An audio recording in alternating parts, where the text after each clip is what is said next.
প্রিয় শিক্ষার্থী বন্ধুরা, আসসালামু আলাইকুম। আশা করি আল্লাহর রহমতে আপনারা সকলে ভালো আছেন। তো ঢাকা বোর্ডের প্রশ্নপত্রের সমাধান নিয়ে আজকের এই ভিডিও। অবশ্যই আপনারা ভিডিওটি শেষ পর্যন্ত দেখবেন।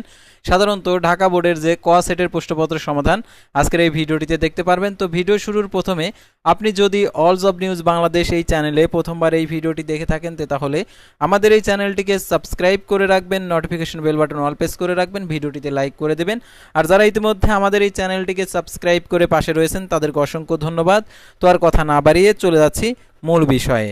আপনাদেরকে দেখিয়ে দিচ্ছি ঢাকা বোর্ডের প্রশ্নপত্রের সমাধান। আর যারা ফেসবুক পেজে ভিডিও দেখছেন ফেসবুক পেজটি অবশ্যই ফলো দিয়ে রাখবেন, আর অবশ্যই আমাদের এই চ্যানেলটিকে সাবস্ক্রাইব করে রাখবেন, কারণ আপনার প্রয়োজন হবে রেজাল্টের পর, অর্থাৎ এসএসসি পরীক্ষা দিচ্ছেন, দেওয়ার পরে আর কি রেজাল্ট যদি খারাপ হয় তাহলে আমাদেরকে অবশ্যই প্রয়োজন হবে, সেহেতু অবশ্যই আমাদের এই চ্যানেলটিকে সাবস্ক্রাইব করে রাখবেন।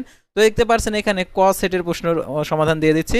একের হবে দেখতে পারছেন খ, দুইয়ের হবে দেখতে পারছেন এখানে খ, তারপর তিনের হবে দেখতে পারছেন ঘ, চারের হবে দেখতে পারছেন এখানে ঘ, পাঁচের হবে হচ্ছে গ, ছয়ের হবে দেখতে পারছেন গ, সাতের হবে হচ্ছে খ, আটের হবে দেখতে পারছেন এখানে যে ক। তো তারপর আমরা দেখতে পারছি এখানে যে আরও প্রশ্নগুলো রয়েছে, অর্থাৎ নয়ের হবে হচ্ছে ঘ, দশের হবে হচ্ছে খ, গ, 11-র হবে হচ্ছে ক, 12-র হবে দেখতে পারছো এখানে ক, 13-র হবে ক, 14-র হবে খ, 15-র হবে গ, 16-র হবে গ, 17-র হবে ক।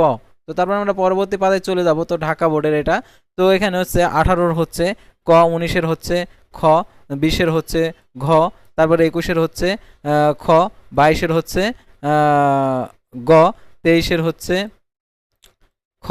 তারপর আমরা দেখতে পাচ্ছি এখানে আরও যে অ্যান্সারগুলো রয়েছে, অর্থাৎ 24-এর হচ্ছে ক, 25-এর হচ্ছে ঘ, গ, 26-এর হচ্ছে ক, আর 27-এর হচ্ছে খ, 28-এর হচ্ছে ক, তারপর 29-এর হচ্ছে ঘ, 30-এর হচ্ছে ঘ।